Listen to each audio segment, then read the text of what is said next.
तो कह रहे हैं कि इससे पहले कि ये किराए का मकान छोड़ना पड़े, उससे पहले समझ लो कि करना क्या है। दो ही ऑप्शन है आपके पास, या तो आपको पता हो कि जब शरीर छोड़ना होता है तो करना क्या होता है, या फिर जिसका ये शरीर है वो जबरदस्ती लेके जाएगा। तो तुम्हारे पास केवल दो ऑप्शन है। जैसे एक तैराक है, वो किसी को तैरना सिखा दे, आपने तैरना सीख लिया तैराक से। अब आपके पास हमेशा दो ही ऑप्शन है, हर इंसान के पास दो ऑप्शन है। जब भी पानी में गिरेगा या तो डूबेगा या तैरेगा। अब आपने तैरना सीख लिया, लेकिन आपका एक मित्र है जिसने तैरना नहीं सीखा। अब दोनों जा रहे हैं, अपना मस्ती में जा रहे हैं दोनों। उन दोनों को नहीं पता क्या होने वाला है, अपना मस्ती में जा रहे हैं। एक पुल के ऊपर चले, लकड़ी का पुल था बेचारा, जर्जर पुराना सा। जैसे पुल के ऊपर दोनों खड़े हुए, वो लकड़ी का फट्टा टूट गया, दोनों गिरे पानी में। पानी बहुत गहरा है। अब जिसको तो तैरना नहीं आता था वो तो लगा डुबकियां खाने, और जिसने तैरना सीख लिया था उसको पानी डुबा भी नहीं पाया। पानी एक ही है दोनों के लिए, गहराई उतनी है दोनों के लिए, बहाव उतना ही है दोनों के लिए, लेकिन एक डूब रहा है और एक तैर रहा है। कारण क्या है? कारण है ज्ञान। जिसने तैरने का ज्ञान सीख लिया, पानी उसको डुबा नहीं पाया, और जिसने नहीं सीखा वो बेचारा बेमौत मारा गया। बेमौत, पानी में डूबने वाले बेमौत ही मरते हैं। ना तो कोई बीमारी हुई, ना कोई एक्सीडेंट हुआ, ना कोई चोट लगी, बेचारा इसलिए डूब गया, तैरना नहीं आता था। कितना सिंपल। जो लोग डूब के मरते हैं उनके लिए एक अलग से तरस आता है कि बताओ, एक छोटी सी चीज नहीं कर सकता था जीवन में। अरे 5-10 दिन किसी तालाब में जाके बच्चों के साथ ही खेलता, तैरना सीख लेता तो कम से कम जान तो बच जाती। इतना पढ़ लिया, इतना लिख लिया, डॉक्टर बन गया, सब कुछ हो गया, लेकिन एक छोटी सी गलती की तैरना नहीं आता, मौत का कारण बन गई। अब हमारे लिए क्या शिक्षा है इसमें कि हम भी अपने दोस्त के साथ चल रहे हैं जिसको तैरना नहीं आता। यानी जो आत्मज्ञान में हैं वो उन लोगों के साथ रह रहे हैं जिनको आत्मज्ञान की एबीसीडी भी नहीं पता। मृत्यु दोनों की आएगी। एक समय ऐसा आएगा मानो हार्ट अटैक आ गया, दोनों को आ गया। तो जब अज्ञानी जीव को अटैक आएगा तब वो तड़पेगा, रोएगा, चीखेगा, चिल्लाएगा, बचाव बचाव करेगा, हॉस्पिटल की तरफ भागेगा। लेकिन जब आत्मज्ञानी को अटैक आएगा तब उसको पता है मैंने क्या करना है। उसके पास एक विधि है जो उसके गुरु ने उसे समझा रखी है कि बेटा जब भी शरीर छूटे तो करना क्या है। अगर वो विधि तुम्हारे पास है तो मृत्यु तुम्हारा कुछ बिगाड़ ही नहीं सकती। क्यों? क्योंकि तुम्हें मृत्यु आ ही नहीं सकती, क्योंकि तुम शरीर हो ही नहीं। कौन हो तुम? आत्मा।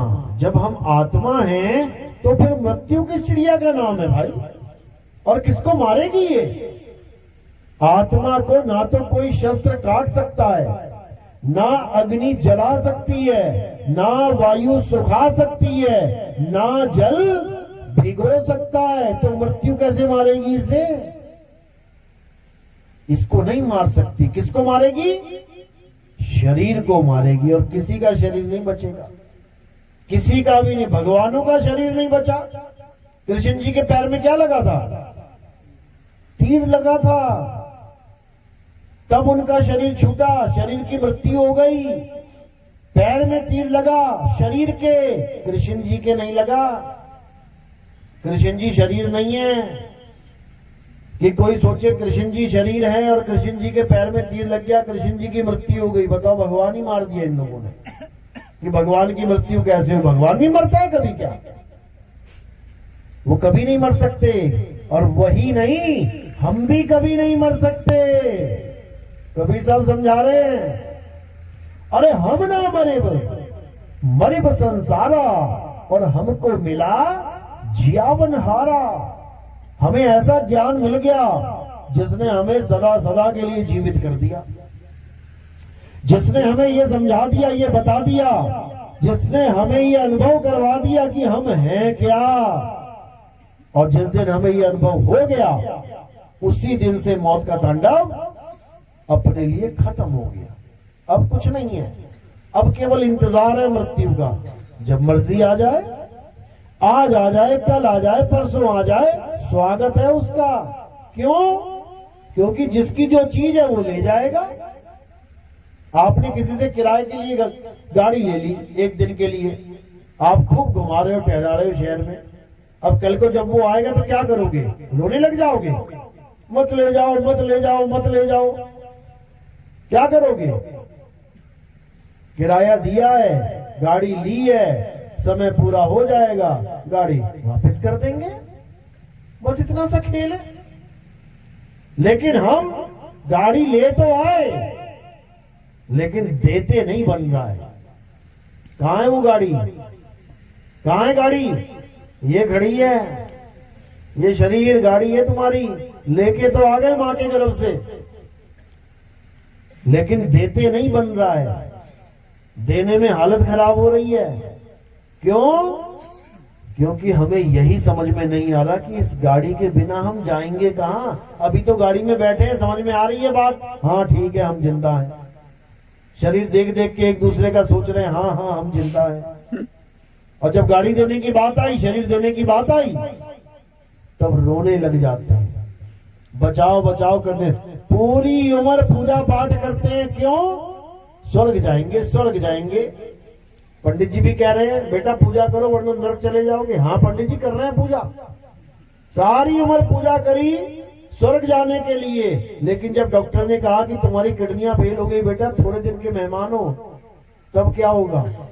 तब रोने लग जाएंगे, पंडित जी बचा लो, डॉक्टर साहब बचा लो। अरे अब तो स्वर्ग जाने की बारी आई, सारी उम्र पूजा इसीलिए तो करी थी कि स्वर्ग जाना है। अब स्वर्ग जाने की बारी आई तो रोना स्टार्ट हो गया। वही मुसलमान का काम है। सारी उम्र नमाज पढ़ेंगे कि खुदा के पास जाएंगे, जन्नत में जाएंगे, और डॉक्टर ने कह दिया चंद दिन का मेहमान है तो रातों की नींदें उड़ जाएंगे। अरे भाई मर जाऊंगा। अरे मरेगा नहीं तो जाएगा कैसे? बिना मरे जाएगा क्या? मर के ही जाना पड़ेगा वहां पे।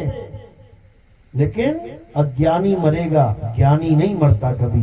ज्ञानी के पास क्या है? आत्म ज्ञान। उसके पास आत्म ज्ञान है।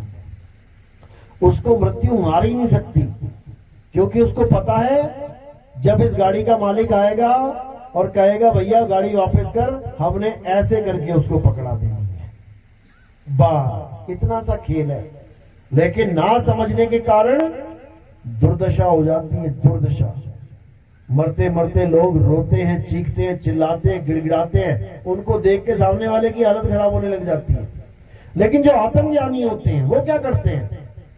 कहते हैं जिस मरने से जग डरे मेरे मन आनंद, और मरने पर ही पाइए पूर्ण परमानंद।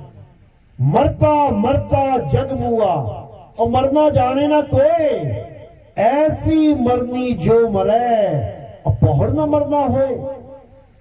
कहते हैं जब आत्मज्ञानी शरीर को छोड़ता है, अपने निज आनंद में छोड़ता है वो, अपने निज आनंद में, अपने आनंद में।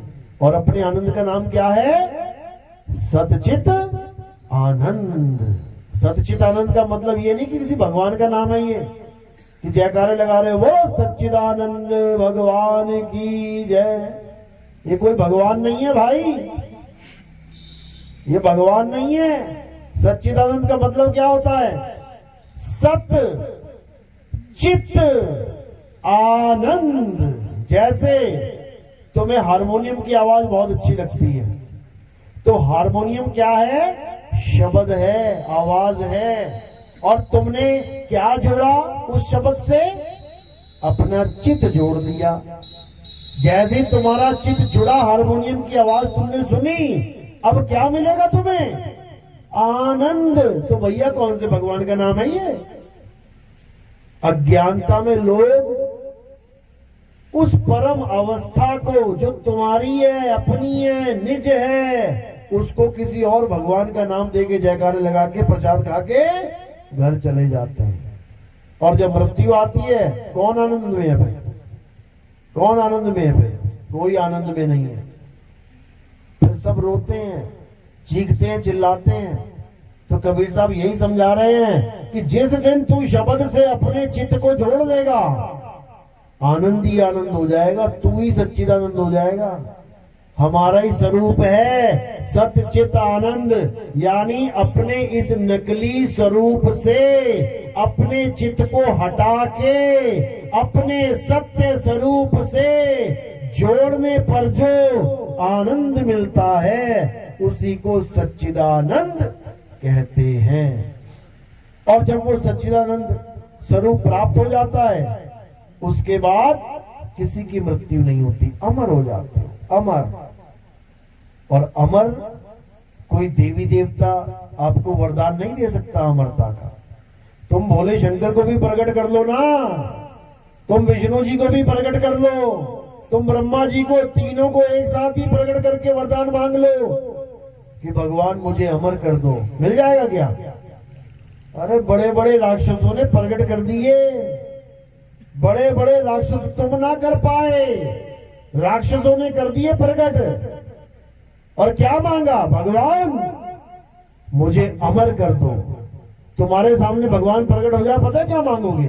भगवान मेरी 10वीं का रिजल्ट पास हो जाऊं मैं, भगवान मेरी नौकरी लग जाए, भगवान मेरी शादी हो जाए इस साल, ये मांगोगे।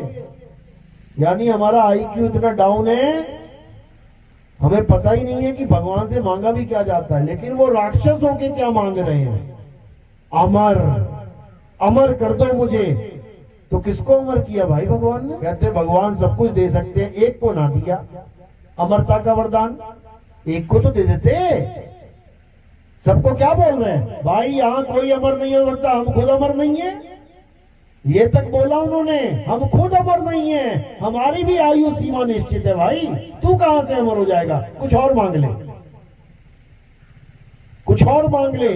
लेकिन राक्षस बड़े बुद्धिमान थे, उन्होंने कहा अच्छा अमर नहीं कर रहे हो, यानी कान सीधे नहीं, अब टेढ़े करके पकड़ते हैं। अब लगा राक्षस मांगने वरदान। ठीक है, अमरता का वरदान नहीं देना, ठीक है, मैं दूसरा वरदान मांगता हूं। बोले मांग, क्या मांगता? कहता मैं दिन में ना मरूं, मैं रात में ना मरूं, मैं धरती पे ना मरूं, मैं आसमान में ना मरूं, मैं घर के अंदर ना मरूं, मैं घर के बाहर ना मरूं, मैं अस्त्र से ना मरूं, मैं शस्त्र से ना मरूं, मैं आदमी से ना मरूं, मैं जानवर से ना मरूं। लगा दी बुद्धि, पूरी बुद्धि लगा दी अमर होने के लिए। और तुमसे कहा जाता ना चल दूसरा ऑप्शन मांग ले, फिर तुम पता नहीं क्या मांग लेते हो। लेकिन राक्षस बहुत होशियार थे, हमने बना दिया उनको राक्षस। अभी तुम्हें पता नहीं है कि राक्षसों के पास विद्या क्या क्या थी। देवताओं की तो खटिया खड़ी कर देते थे, वो भगा भगा के मारते थे, वो भागे भागे जाते थे देवता लोग। अरे ब्रह्मा जी बचा लो, विष्णु जी बचा लो, शंकर जी बचा लो, सारे टीवी सीरियल देख रखे हैं तुम लोगों ने। लेकिन फिर भी तुम्हें लगता है कि देवताओं की पूजा ज्यादा बड़ी श्रेष्ठ है। जो खुद अपनी रक्षा नहीं कर पा रहे हैं तो तुम्हारी रक्षा क्या करेंगे? तो सारा इंतजाम कर लिया, सारी बुद्धि लगा ली अमरता की। और ये बुद्धि कौन दे रहा है उन्हें पता है? कौन दे रहा है? गुरु देता है बुद्धि। चेले की इतनी बुद्धि नहीं होती कि वो कुछ समझ ले बात को। गुरु से बुद्धि मिलती है। और उनका गुरु कौन है? राक्षसों का गुरु कौन है? शुक्राचार्य। नाम में ही शुक्र है कि शुक्र है कि हमारा एक आचार्य है। यानी राक्षस भी इतने सियाणे हैं कि गुरु महिमा जानते हैं। जो हम भजन गा रहे हैं गुरु गुरु गुरु, वो भी जान रहे हैं भैया गुरु होना चाहिए। लेकिन इंसान नहीं जान रहा कि गुरु होना चाहिए। वो कहता है कौन गुरु, कैसा गुरु? अरे गुरु भी तो मेरी तरह ही है, मैं भी 5 तत्व का, वो भी 5 तत्व का, कौन गुरु, कैसा गुरु? नहीं चाहिए कोई गुरु।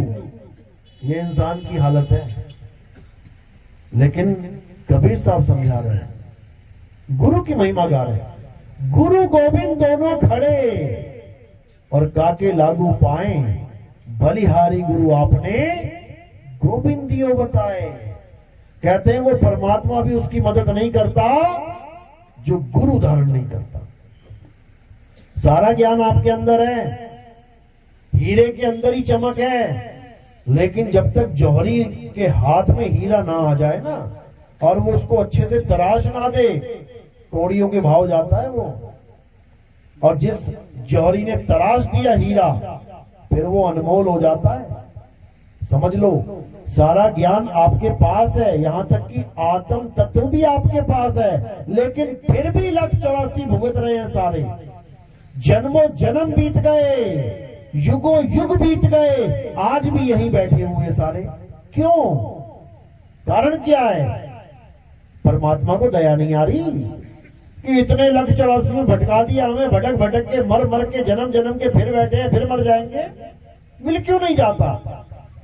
नहीं मिलेगा। उसने नियम ये बना रखा है कि जब तक कोई गुरु धारण ना करे, तब तक उसको मैं प्राप्त होने वाला नहीं हूं। नियम है और वो नियम नहीं तोड़ता, वो नियम नहीं तोड़ता। जैसे संविधान का नियम है ना, नियम नहीं टूटेगा। चाहे जज के पिताजी ने कत्ल क्यों ना किया हो, तो वहां पे जज का पिता नहीं ट्रीट किया जाएगा, वहां पर कातिल ट्रीट किया जाएगा। वो नियम नहीं तोड़ सकता, वो बंधन में है संविधान के। इसी प्रकार परमात्मा ने भी ये संविधान बना रखा है। संविधान यानी संविधान, सम यानी सबके लिए समान, सबके लिए समान विधान है कि जो गुरु धारण नहीं करेगा वो जन्मेगा, मरेगा, धक्के खाएगा। यहां तक कि राम जी और कृष्ण जी, जिनको भगवान मानते हैं सब, उन्होंने भी गुरु धारण कर रखा है। और जो राम और कृष्ण जी को मानते हैं वो कहते हैं हमें क्या जरूरत है गुरु की? अरे तुम्हारे भगवान जी ने गुरु धारण कर रखा है, उनको क्या जरूरत थी भाई? राम जी ने वशिष्ठ को गुरु बनाया, कृष्ण जी ने संदीपन जी को गुरु बनाया, उनको क्या जरूरत थी? वो तो खुद ही बैकुंठ में बैठे हुए हैं, ना भी बनाएंगे तब भी लीला करके बैकुंठ चले जाएंगे। गुरु की क्या जरूरत है? गुरु की जरूरत इसलिए है क्योंकि उन्हें भी मुक्ति चाहिए मेरे भाई। ब्रह्मा विष्णु महेश जी को भी मुक्ति चाहिए, इसलिए गुरु धारण करके बैठे हैं। उनके पास भी मुक्ति नहीं है। क्यों मुक्ति नहीं है? कारण क्या है? क्योंकि ब्रह्मा जी, विष्णु जी, महेश जी को जो कार्य सौंपा गया है, क्या कार्य है उनका? हे ब्रह्मा तुम सृष्टि रचना करो, हे विष्णु तुम सृष्टि का पालन करो, हे शंकर तुम सृष्टि का नाश करो। ये तीनों काम मिले हुए तीनों को। अब इनमें से अगर एक की भी मुक्ति हो जाए, मुक्ति का मतलब होता है काम धाम छोड़ के मुक्त अवस्था में आ जाना, तो सृष्टि चलेगी क्या? चलेगी सृष्टि? ये खत्म हो जाएगी। ब्रह्मा जी पैदा ही ना करें सृष्टि में, बच्चे ही पैदा ना करें, तो कैसे चलेगी भाई? चलो बच्चे पैदा कर दिए ब्रह्मा जी ने, विष्णु जी पालन ना करें, खाने को एक दाना ना मिले, तो क्या होगा? पैदा होते रहेंगे, भूख के मारे मरते रहेंगे। चलो ब्रह्मा और विष्णु जी ने दोनों जी काम कर दिया, पैदा भी कर दिया, पाल भी दिया, वो संगार ही ना हो, तो क्या होगा? भगदड़ मच जाएगी। इसलिए ये तीनों ही कार्य बहुत जरूरी है सृष्टि में। और ये तीनों कार्य को करने वाले कौन हैं? ब्रह्मा जी, विष्णु जी और महेश जी। तो इनकी मुक्ति नहीं हुई है, समझ लो इस बात को। और ना ये किसी को मुक्ति दे सकते हैं, क्योंकि इनका काम ही जन्म मरण करना है। मुक्ति किसको देंगे ये? मुक्ति देने का काम किसका है? केवल एक है जो मुक्ति दे सकता है। वो कौन है? वो है परम पिता परमात्मा, जो सबका पिता है। जिसका कोई और पिता नहीं है, सबका पिता है वो, वही मुक्ति दे सकता है केवल। उसी को संतों की भाषा में शब्द गुरु कहते हैं। शब्द गुरु सुरत धुन चेला, यानी जब हम शब्द गुरु के चेले बन जाएंगे गुरु से ज्ञान प्राप्त करके, तब शब्द गुरु हमारी पूरी जिम्मेदारी ले लेगा, पूरी जिम्मेदारी। यानी अब तुम्हें वो 84 में जाने नहीं देगा, लेकिन कब? जब तुम मर्यादा में रहोगे। तो साहिब क्या समझा रहे हैं?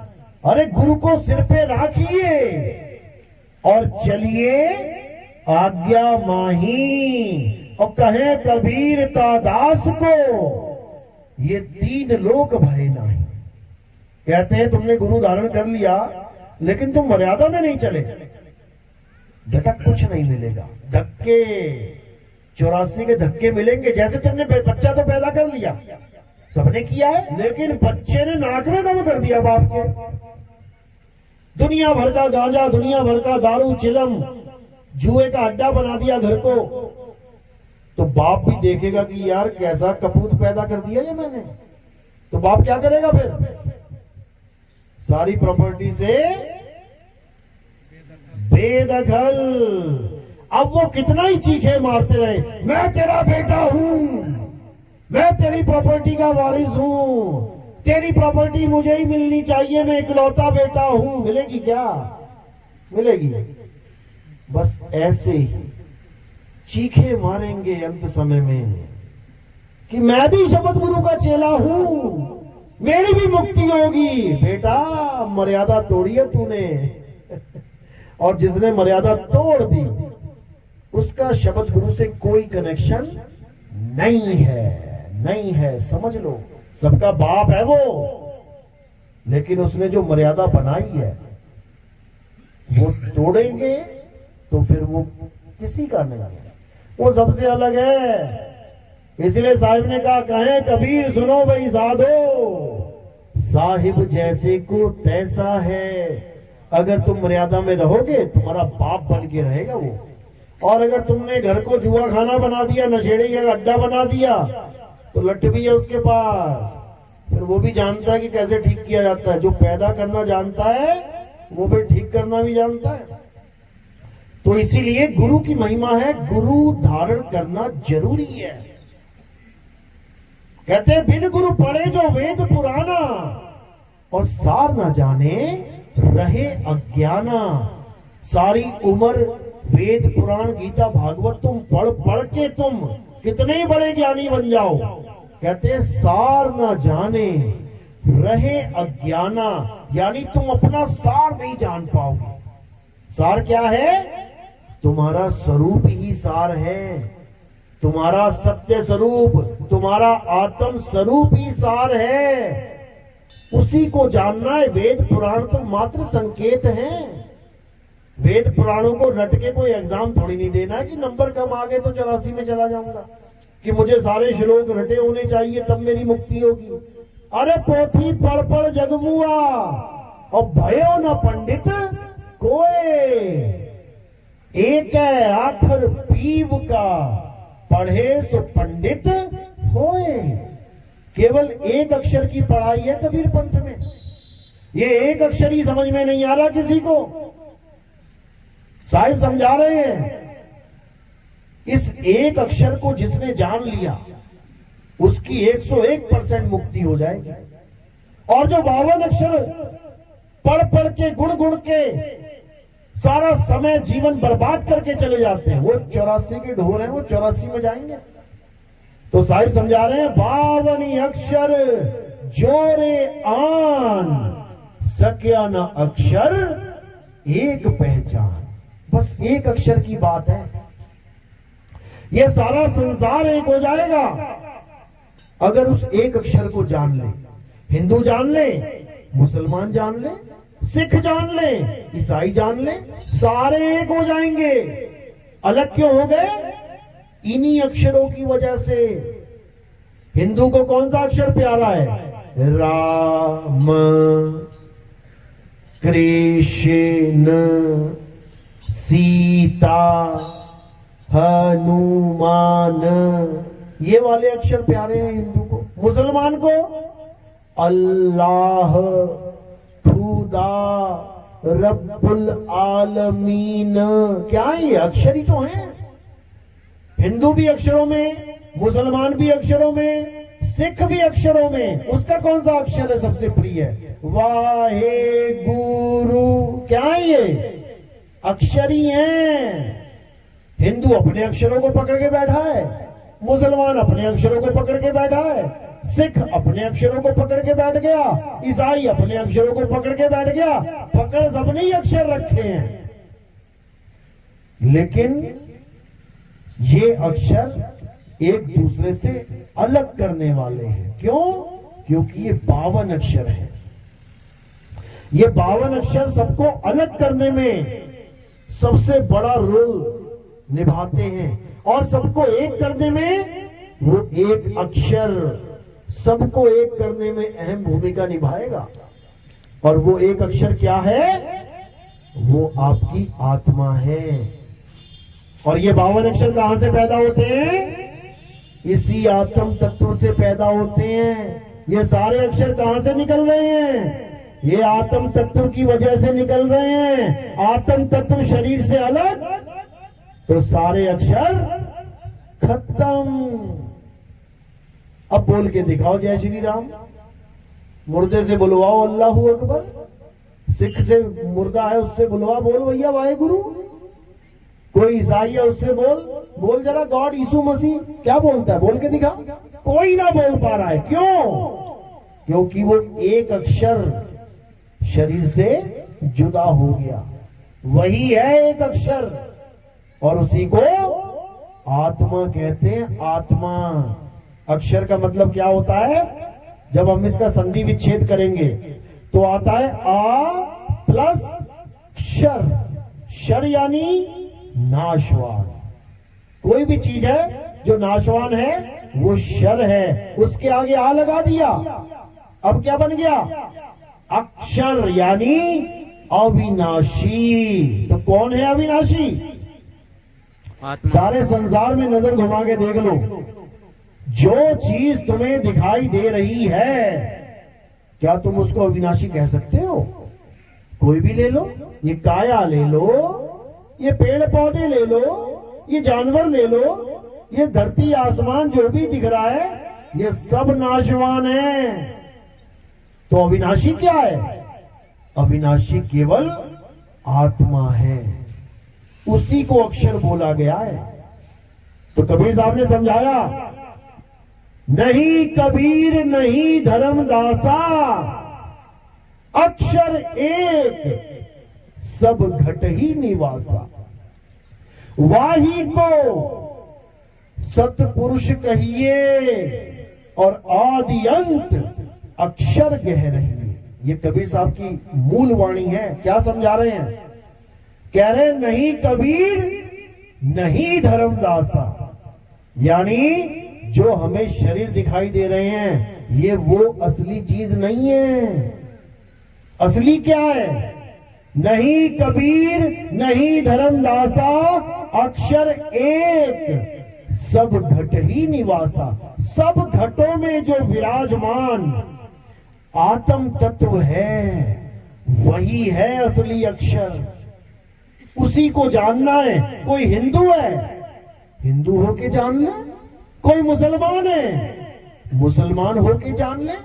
कोई सिख है, ईसाई है, तो सिख ईसाई होके जान ले। जानना किसे है? अपनी आत्मा को जानना है। जैसे प्यास लगी हिंदू को, प्यास लगी मुसलमान को, प्यास लगी सिख को, प्यास लगी ईसाई को।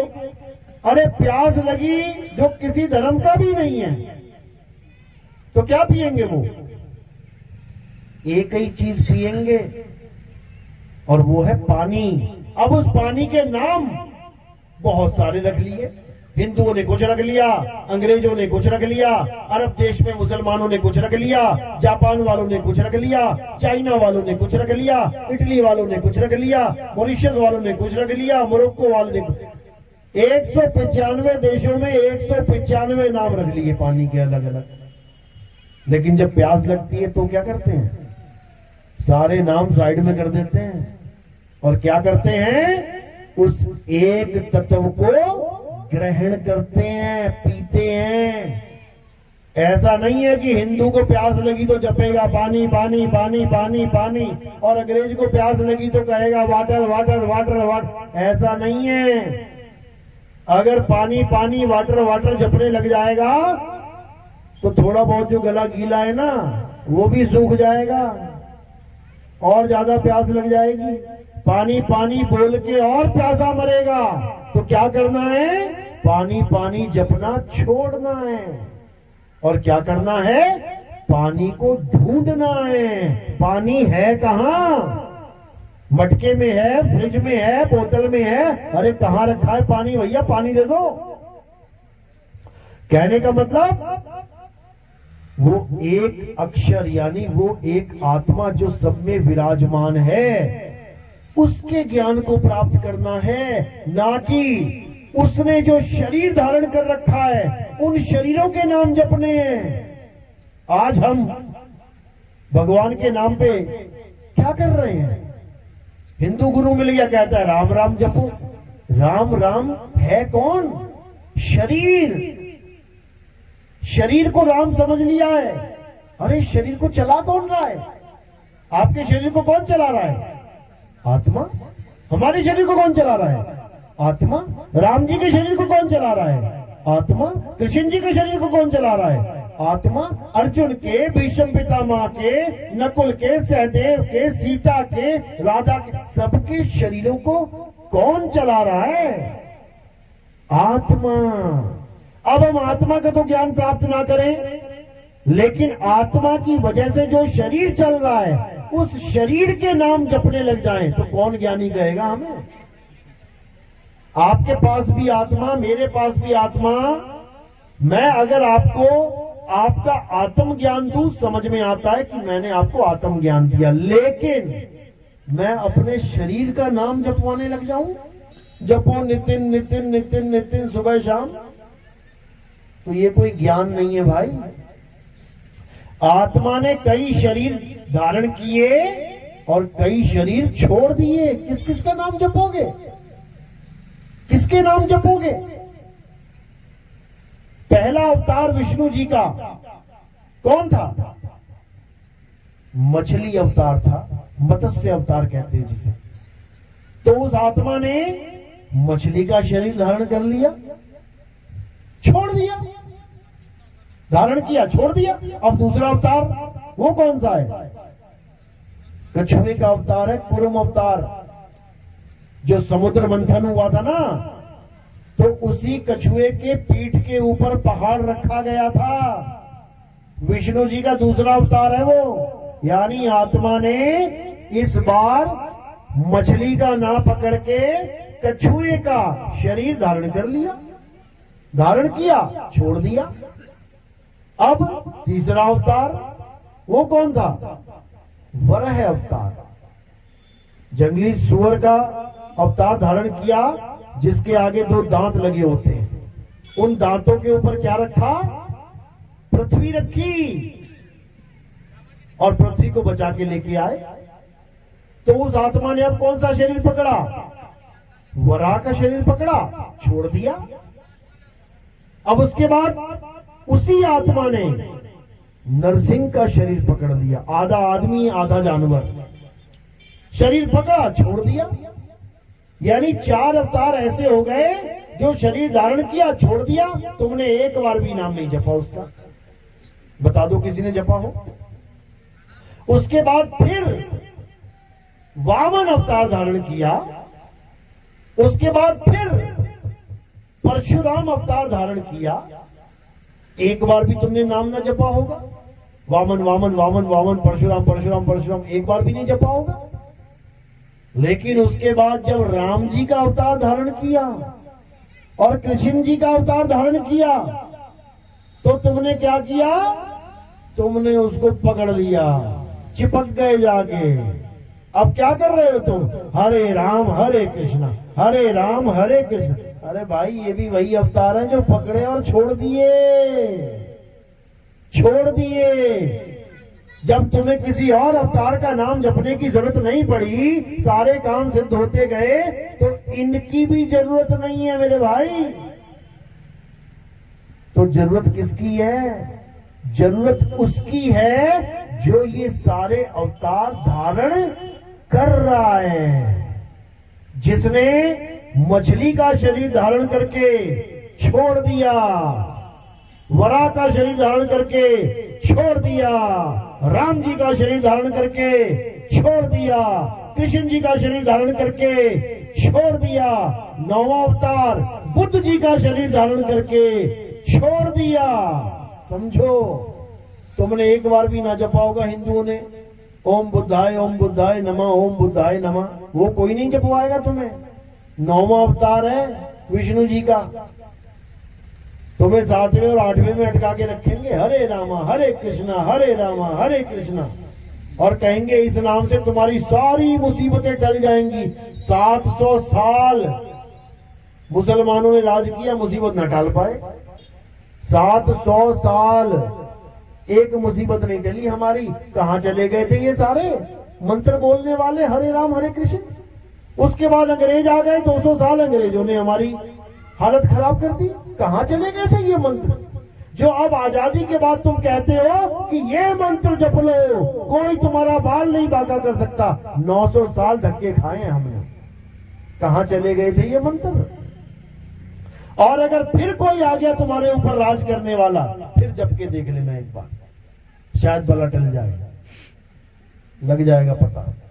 तो ये लोग केवल और केवल मूर्ख बनाते हैं धर्म के नाम पे, जबकि गीता क्या कहती है? हे अर्जुन, इस दुनिया में केवल एक सत्य है, दो नहीं है कि दो सत्य हैं। इस दुनिया में केवल एक सत्य है, और वो सत्य केवल और केवल आत्मा है। पढ़ो गीता अच्छे से। हे अर्जुन, जो अपनी आत्मा में रमण करते हैं, जो अपनी आत्मा में तृप्त हैं, जो अपनी आत्मा में संतुष्ट हैं, उनके लिए कोई धार्मिक कर्म कर्तव्य लागू ही नहीं होता। वो किसी मंदिर में ना जाए, किसी गुरुद्वारे में ना जाए, किसी चर्च में ना जाए, किसी मस्जिद में ना जाए, तब भी वो सबसे बड़ा धार्मिक, सबसे बड़ा ज्ञानी कहलाएगा। क्यों? क्योंकि उसे आत्मा का ज्ञान प्राप्त हो गया है। बड़े बड़े धुरंधरों को आत्मज्ञान प्राप्त नहीं हुआ। अध्याय 3 17वां श्लोक अच्छे से पढ़ लेना। आजकल तो इंटरनेट का जमाना है, किताब खोलने की भी जरूरत नहीं है। जैसे ही बोलोगे अध्याय 3 17वां श्लोक तुम्हारे सामने आ जाएगा, और फिर देखना कि हमें गीता क्या समझा रही थी और इन लोगों ने हमें क्या समझा दिया।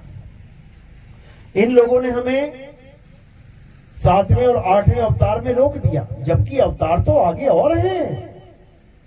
9वां अवतार बुद्ध अवतार है, और 10वां अवतार कल्कि अवतार है। अगर हम मुसीबत में हैं, तो हमें किसका नाम लेना चाहिए? जो गुजर गए या जो आने वाला है? किसका नाम लोगे? तुम्हारे दादाजी, तुम्हारे पिताजी गुजर गए, तुम भी बूढ़े हो गए हो, अब तुम्हारा सहारा कौन बनेगा? जो तुम्हारे बाद आया है, तुम्हारा बेटा तुम्हारा सहारा बनेगा। तुम्हारे पिताजी दादाजी सहारा नहीं बनेंगे, वो तो निकल लिए, चले गए वो तो इसीलिए जो आने वाले हैं कल्कि अवतार, अब उनका नाम जपना शुरू करो, तब कहो कुछ बन जाए तुम्हारा, नहीं तो कुछ बनने वाला नहीं है। राम जी कृष्ण जी के सहारे हम लोग 900 साल गुलामी में जिए हैं। भगत सिंह जैसों ने अपनी शहीदियां दी हैं, तब जाके देश आजाद हुआ है। किसी पंडित जी ने हरे राम हरे कृष्णा करके आजादी नहीं दिलवा दी, समझ लो। और अगर कोई फिर आ गया तुम्हें गुलाम बनाने वाला, तो तुम्हें आत्मनिर्भर होना पड़ेगा, तब गुलामी खत्म होगी। आत्मनिर्भर यानी अपने ऊपर निर्भर होना पड़ेगा, तब तुम उनका सामना कर पाओगे, समझ लो। लेकिन समझ में नहीं आती ये बातें, क्यों? क्योंकि पुरानी इतनी धूल पड़ चुकी है ऊपर कि अब छटने का नाम नहीं ले रही है। इन्हीं नादानियों की वजह से हमने अपने देश की इतनी संपत्ति खोई है कि तुम सोच भी नहीं सकते। तुम्हें पता है हमारा देश सोने की चिड़िया कहलाता था, सुना है ना, सोने की चिड़िया। अब कौन सी चिड़िया बन गया है? अब मिट्टी की चिड़िया भी नहीं रही है, सोने की चिड़िया कहलाता था। गरीब से गरीब आदमी भी सोने की थाली होती थी उसके घर में, चांदी की चम्मच होती थी उसके घर में। घर में छोड़ो, गांव गांव के चौक पे 20-20 किलो 50-50 किलो की सोने की मूर्तियां होती थी भगवानों की, समझ लो। इसीलिए आए सारे लुटेरे भारत में, नहीं तो भारत में क्यों सबने टारगेट बनाया। जब वो घूमने आए उन्होंने देखा, अरे बाप रे बाप, अरे भाई हर जगह सोना ही सोना है, मंदिर में घुसो तो सही, ये हीरा लगा है, पन्ना लगा है, रतन जड़े हुए हैं और कोई चौकीदार भी नहीं है। कितने बड़े बेवकूफ हैं ये लोग। हमारे देश में तो छोटी सी भी चीज है वो संभाल संभाल के रखते हैं। इन्होंने सड़क के बीचों बीच 50 किलो की सोने की मूर्ति रख रखी है। कितने बड़े बेवकूफ हैं ये लोग। देख वेख के सारा घूम घूम के चले गए अपने घर। बताया महाराज को, अरे महाराज ये तो कुछ भी नहीं है तुम्हारे पास, भारत में जाके देखो, जितना तुम अपने खजाने में लेके बैठे हो वो तो सड़कों पे फेंक के बैठे हैं। आगे फिर घोड़ों पे बैठ के चीनी फेंकोगे तो चींटी आएगी। अब जब चींटी आई और उठा उठा के मूर्तियां हो गई सप्लाई, तब नानी याद आई। फिर अकल आई कि अरे भैया लुट गए, बर्बाद हो गए। और एक बार नहीं लुटे, पता नहीं कितनी बार ठोकर खा के अकल आई। सोमनाथ का मंदिर कितनी बार लूटा पता है? कितनी बार? 17 बार। पूरे गांव में, पूरे शहर में, पूरे भारत में तुम ये खबर फैला देना कि कोई एक ऐसा आदमी है जिसका घर 17 बार लूटा हो, 17 बार चोरी हुई हो। मुश्किल ही है कोई एक मिलेगा, क्योंकि एक आम आदमी भी 1 बार, 2 बार, 3 बार, 4 बार, 5 बार, 6 बार, 10 बार चोरी होने के बाद इतना अलर्ट हो जाता है कि अब ना होने देता चोरी। एक आम आदमी, लेकिन वो भगवान का घर था भाई। सोमनाथ मंदिर, त्रिकालदर्शी भोले शंकर बैठे हैं अंदर। भगवान शंकर जी का घर कितनी बार लुट गया? 17 बार। क्यों लुटा 17 बार? कारण क्या था? मंदिर सजा हुआ है, सब कुछ बढ़िया है, सब कुछ एकदम बढ़िया। कोई लुटेरा आया, सारा मंदिर खाली करके चला गया। अब क्या बचा मंदिर में? हीरे ले गया, जवाहरात ले गया, सोने की मूर्तियां ले गया, चलो ठीक है एक बार ले गया। अब क्या बचा मंदिर में? अब क्यों आएगा वो दोबारा लूटने? तुम्हारा घर कोई खाली करके ले जाए, माल खजाना सारा ले जाए, वो दोबारा आएगा तुम्हारे घर में खाली मकान लूटने? क्यों आया दोबारा? कारण क्या था? क्योंकि हम लोगों ने, ये छोटी बुद्धि ने दोबारा से सजा दिया, दोबारा से हीरे मोती जवाहर पन्ना सोना चांदी लगा दिया। उन्होंने कहा अरे भाई बढ़िया बनते हैं यार, ये तो एक बार तो मजा आया, ये दोबारा तैयार कर दिया सारा मामला, आके फिर लौट के लेके चले गए। अब तीसरी बार क्यों आए? 2 बार खाली कर दिया खजाना, दीवारें रह गई खड़ी हुई, अब तीसरी बार क्यों आएंगे? कोई क्यों आए पता है? क्योंकि फिर सजा दिया। वो चौथी बार आए, फिर सजा दिया। वो 5वीं बार आए, फिर सजा दिया। वो 7वीं 8वीं 10वीं 11वीं 12वीं 17 बार लूट लिया। 18वीं बार क्यों नहीं आए? 18वीं बार क्यों नहीं आए? अब अकल आ गई, ये भैया इसको नहीं सजाना है। फिर क्या किया? फिर पत्थर का शिवलिंग रख दिया वहां पे, आओ लूटो, आओ लूटो जरा। अब कौन लूट के लेके जाए तुम्हारा पत्थर का शिवलिंग? सोने का होता, चांदी का होता, लेके जाते, पत्थर कौन लेके जाएगा? इसीलिए बच गया, इसीलिए बच गया। समझ लो भगवान का घर इसलिए बच गया 17 बार लूटने के बाद, क्योंकि अकल आ गई।